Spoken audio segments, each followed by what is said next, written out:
This is too much. It's really difficult to get this going traditionally, okay? I'm gonna be frank about it, man. I'm gonna be very honest about it. It's very difficult to get this traditionally published. They make a good case for marketing the story.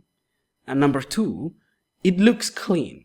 Like, it's not offensive, it's clean. Paragraph after paragraph after paragraph.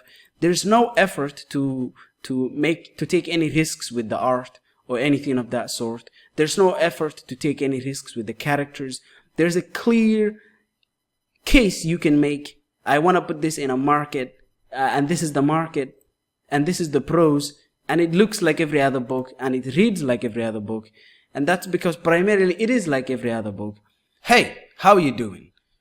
Traditional publishing is BS, okay? Today we will be talking about Jay Baker, his story, the Racing Tales, okay? Format, Kindle, here, a collection of short stories from Macabre and the Beauty, along with excerpts of someday novels from a decade-old amateur writer. And reading this story by Jay Baker, right? It's called Racing Tales. By the way, you can go and buy it, and you can support Jay Baker. I believe in this. I think he's a great writer. You should go read his story. You see, this is a collection of short stories, and we're going to get into it, and I'm going to review it, and I'm going to review it on a technical level. But I want to establish one thing, okay? Traditional publishing can be nonsense sometimes. It can be just more than nonsense.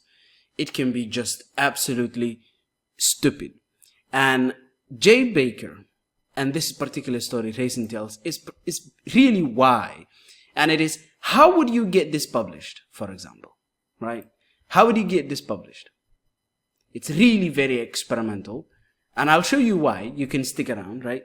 How would you get this traditionally published? That's the question, you know. It's really difficult.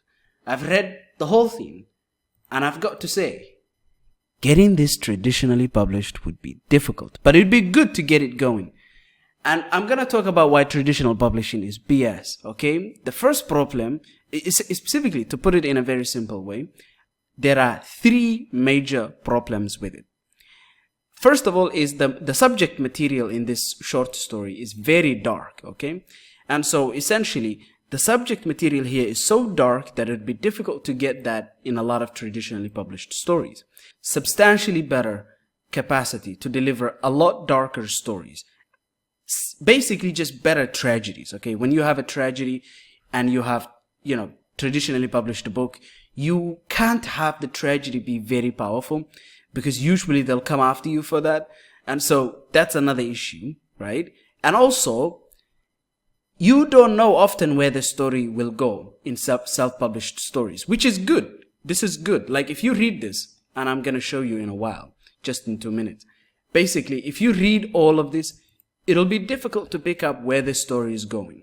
There is an actual capacity where you have to engage with the story. You have to actually read the story.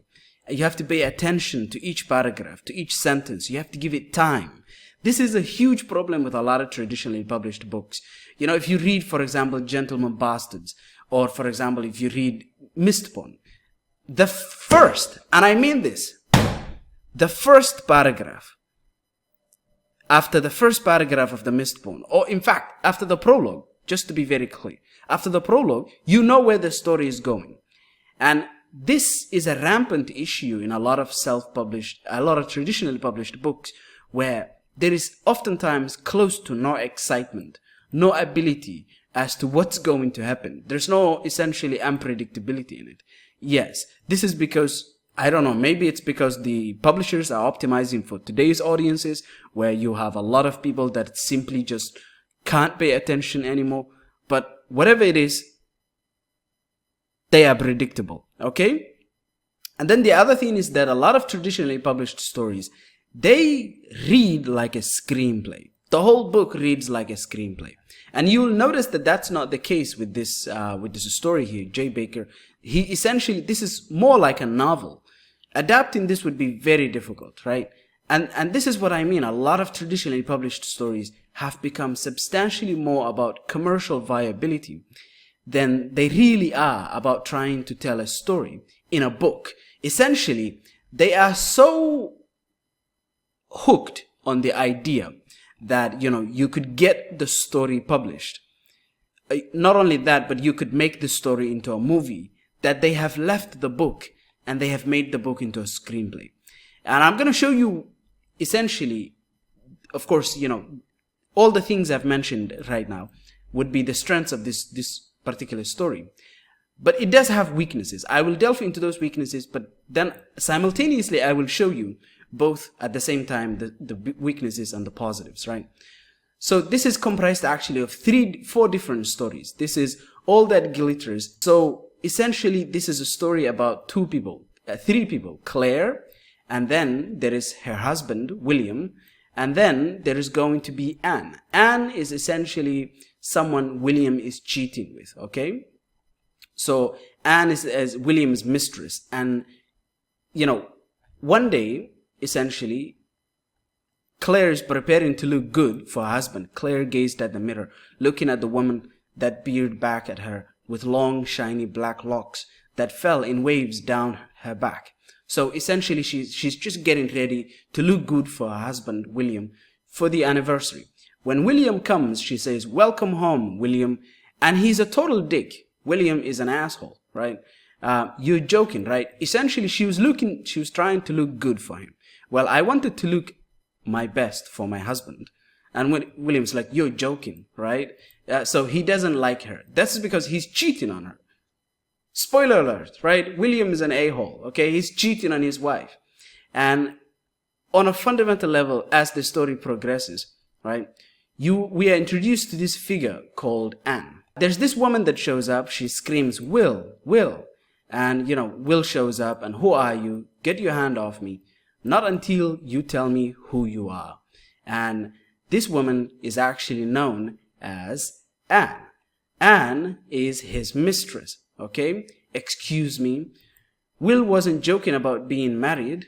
Okay. What's going on here?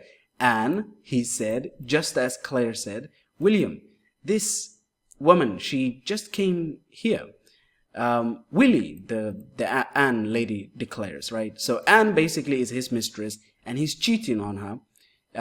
And they both take off, sort of, and they divorce. Essentially, Claire and William, they divorce. And what happens is that we cut. She obeyed, right? So basically, they leave Claire to the dust.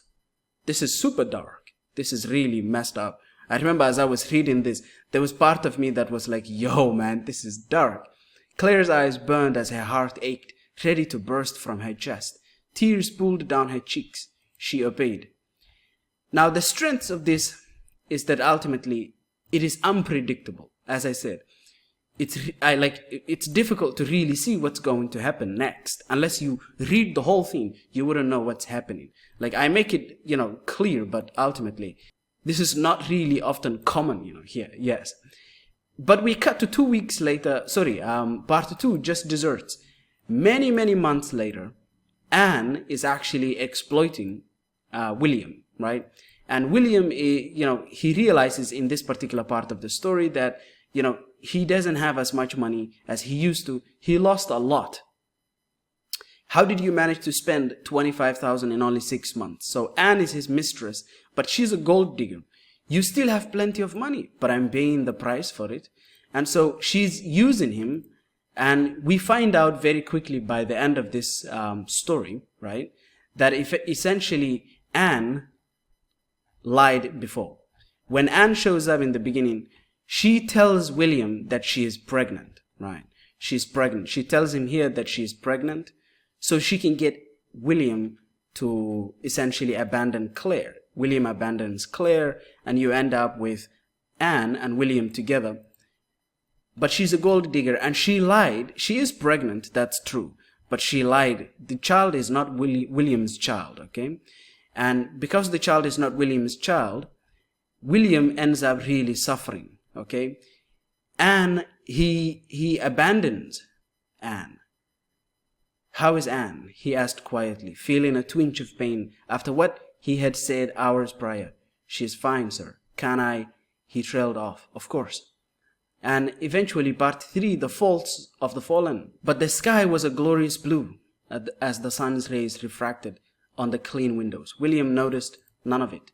Black eyes stared wearily at grey stone steps that led to a large door that he did not wish to open as he breathed hot, humid air. And eventually, you are not the father.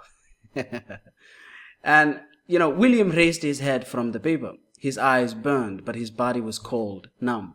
He lost everything. He had a woman that loved him, and he lost everything. He gave up everything for this gold digger. I made a mistake. I made a mistake. I made a mistake. And later, eventually, the story finishes in a very sad note, where he's back in his penthouse, but of course, he cries. Claire, he groaned. Claire. He was alone. No one heard. And this is the end of this first short story. And I want to essentially examine the way the narrative is structured here is very good, actually. It's very well put together, and the developmental editing itself is very good. Okay? The setup is very good. The opening scene is very good. The confrontation in the beginning, this shocked me. This really shocked me. But there are certain issues. So the strength here is that it reads like a novel. The developmental structure is very good. But the prose is actually not the best that it could be. So one issue with the prose is that ultimately, the prose doesn't sing. The prose is very boring. Structurally, it's very, very dull. You have many structures that are repeated throughout the story.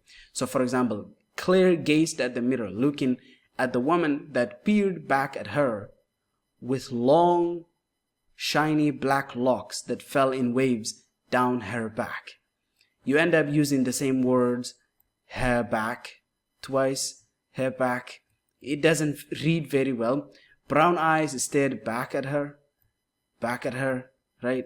Smooth, dark brown skin. So you have brown eyes, smooth, dark brown skin that glowed by the one lamp and candlelight. So essentially, the prose is very choppy. You can see the same issues here, by the way. For example, the primary issue you can see in this paragraph here is that rain hit the cold glass as a dense fog surrounding the view of the city. William opened one heavy-lidded eye, taking in the bleak morning. So it's okay, so we know like a bleak morning, right? Okay, a thick fog, that is usually telling us it's a bleak morning. Okay. Then he goes on to show like a thick fog hid the once shiny skyscrapers. Okay, you could simply just have this. A thick fog hid the once shiny skyscrapers, and you could remove this part of the sentence. Exactly. So you could remove this part of the sentence. You could stick with this. The issue of repetition. The prose is not only inefficient. Not only is it inefficient, but also sometimes in many places, it's simply choppy. It doesn't flow. There is no variation in the sentences. Now, this is not true for for all of the places. In fact, he does get it right in a lot of places. So for example, here you can see, for example, here, you have this sentence, which is a small sentence, followed by a medium-sized sentence, followed by a long, large sentence with a lot of prose. Followed by another medium sentence, which is followed by a long one. So I can read this, for example, Claire's eyes watered as she opened the door, releasing hot waves. Lowering the oven door, she reached out a gloved hand to pull out a tray of fresh garlic bread. She carried out the tray to the marble countertop on the kitchen island. She pulled off the oven mitt and placed the hot golden brown loaves sprinkled with parsley flakes, minced garlic, and melted butter. You can forgive the sort of botched pronunciation, but essentially, this is much better paragraph than the first paragraph we had. It's much better paragraph than most paragraphs where there is a lot of description. Okay, especially here, for example. This one is very, very repetitive, very dry. You can see William forced his second eye to open. Wincing, his eye crust fluttered past his eyelashes. He stared with dull, tired, bloodshot eyes. Okay, look, we already know that he is tired. We already know that it's a heavy morning, right? So you said that you gave that particular thing with this one right here. Crust fluttered past his eyelashes. But then again, he stared with dull, tired, bloodshot. Okay, dull, tired are the same. They communicate the same thing.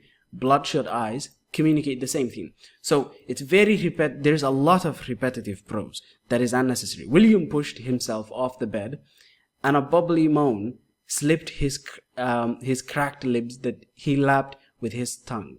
Okay, this entire sentence is unnecessary. In fact, these two sentences are completely unnecessary.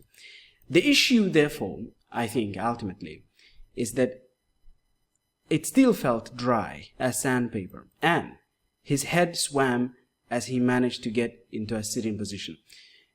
Now, you might argue the point that, for example, he's hangover, basically, from having too much fun the previous night, okay? So William, he's basically hungover from a previous night. And he enjoyed his time with Annie.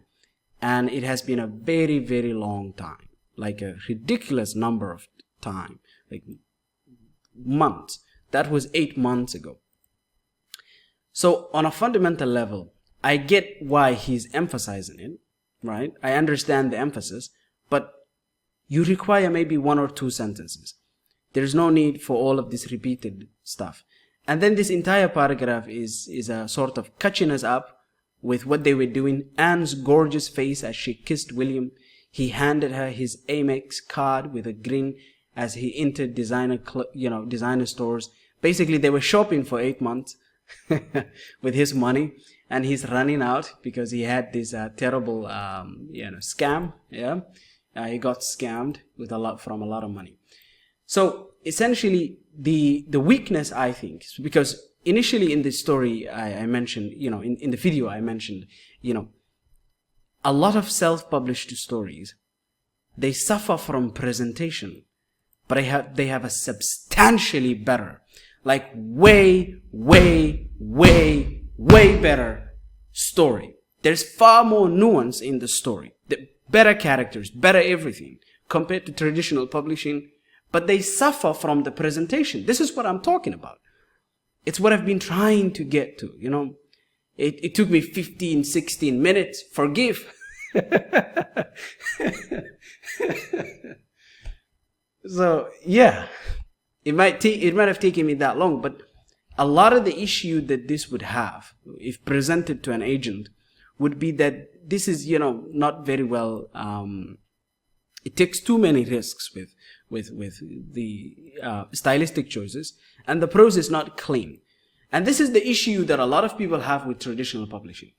The prose is clean, yeah? A lot of these traditional authors, they have clean prose. No one is arguing that point.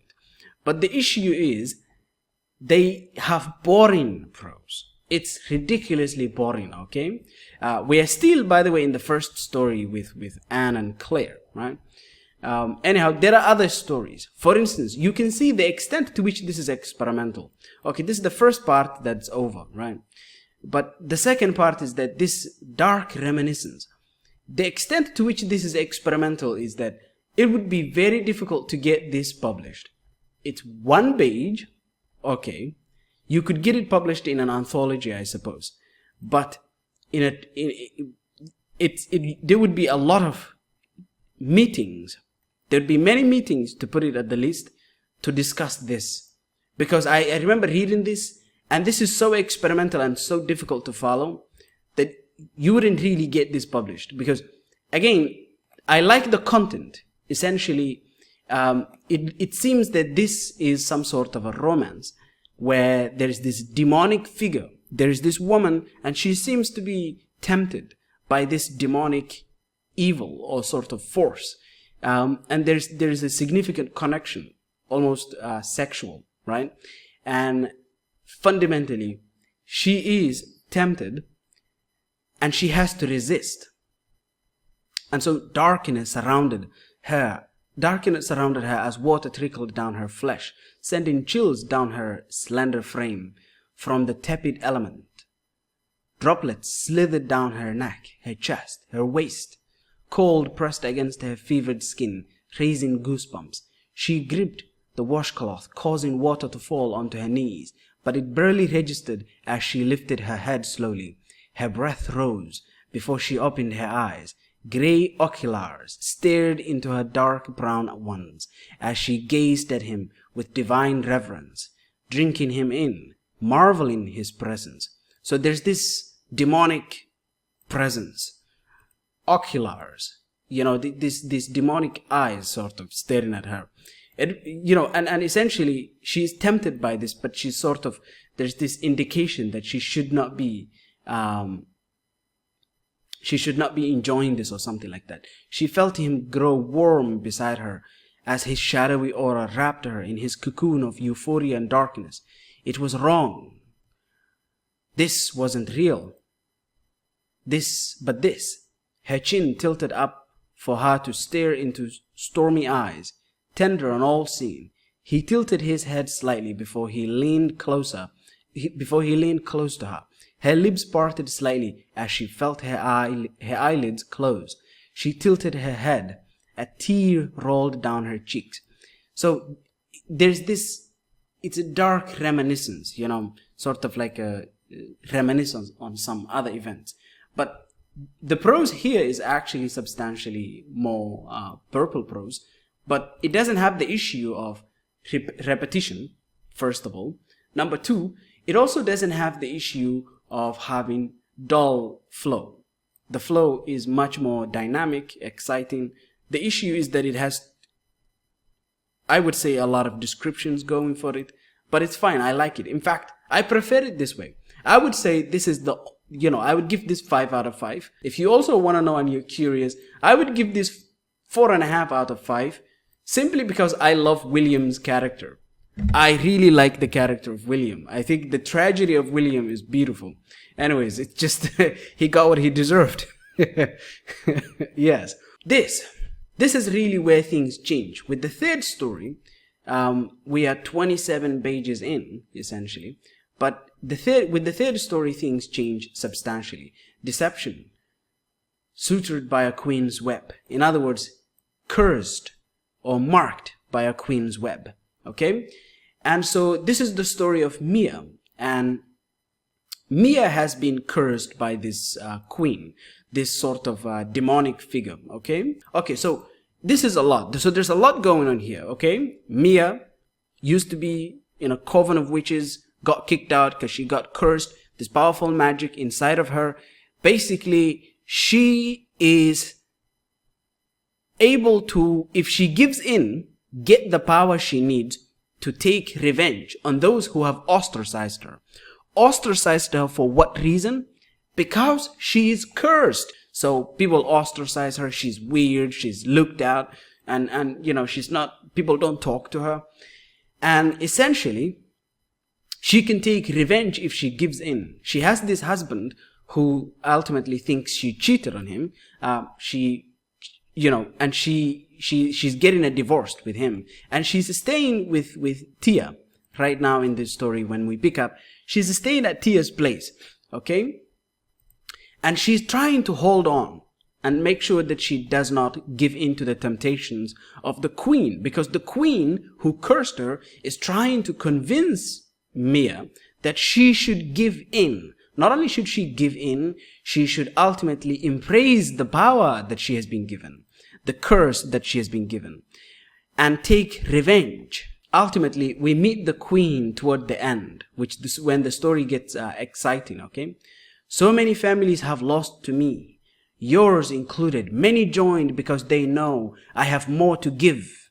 Accept me, she spoke. They were busy weaving lies while you carry the burden of truth. Few could handle my gift as long as you have. You are strong, but only through me can you rebuild after I broke you. You won't die, but you are killing yourself. You can be stronger. Your coven never told you that because they are too busy saving themselves to pretend they are winning the fight. No matter how much of them have dwindled in the last decade. And so eventually, she resists and she resists and she resists. And she does not give in. And we see in the last paragraph, your iris is cloud expecting what's coming. You look away, but not fast enough to see them nudging their friends. Their faces turn from ignorant bliss to cool, knowledgeable, sneering, judging, distrustful. She's walking down the road. And all she has to do is give in. But she doesn't give in. You look down at the sidewalk. You look down at the sidewalk. All this, okay, I have to say, I have to be honest. All the strangeness, all the different font changes and everything. Honestly, it looks crazy. I know, right? It looks insane. But trust me, if you read it, it's actually quite good. The developmentally speaking, the story is an incredible introduction to what I would say would be one of the most interesting books to read if it were expanded upon. Okay? And so the character of Mia is incredibly rich, and the narrative of this story is also even richer. And I would say this is better than 90% of what is being published in traditional fantasy today. Today, now, right now, you can go to any bookstore, you can buy a book, and I trust you. And I'm not joking when I say it is more basically gooning and essentially sex scenes and love triangles. But this is beautiful. The prose might not be the best. The presentation might not be the best. It might not be the cleanest. It might not be the easiest to follow.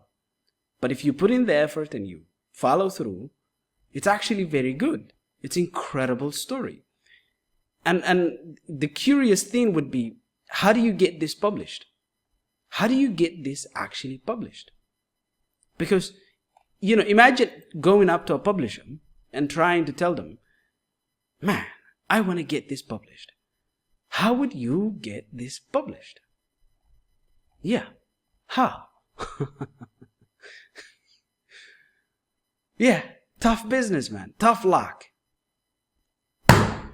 Very tough luck. Horrific luck. Awful luck. Okay? So, there is, by the way, there's still more, right? Yes. Midnight Sins. Midnight Sins is not actually it's not that bad, but it's also not that good. I think essentially Deception and Dark Reminiscence are the only 2 5 out of 5s, with William's story and Claire's story being also 4 out of 5, 4.5 out of 5. I'll rate the rest as like 3 to 4 out of 5. So generally not that bad, but anyways, they do suffer from a lot of the issues that you had with the prose, the presentation. I think a lot of the time, and honestly, I mean this, when you take a look at a lot of traditionally published stories, man, it feels like the only reason why they got published is because they make a good case for marketing the story. And number 2, it looks clean. Like, it's not offensive, it's clean. Paragraph after paragraph after paragraph.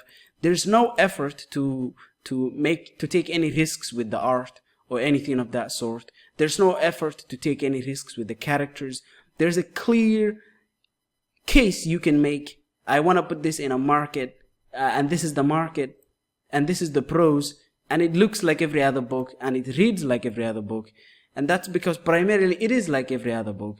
I'll say congratulations to Jay Baker. This is a very good story. I would say if he has to improve on something, try to improve on the presentation. As a writer, as an author, developmentally, Jay Baker is very clean, very good. In fact, he writes characters that are far better than most people who are traditionally published already. Most of the most popular authors you have out there, he's already better than all of those in terms of character. It's just that everything else that has to go well. Okay? Anyways, that's where I'm going to leave it. I hope you took something from this. Have a nice day. Bye-bye.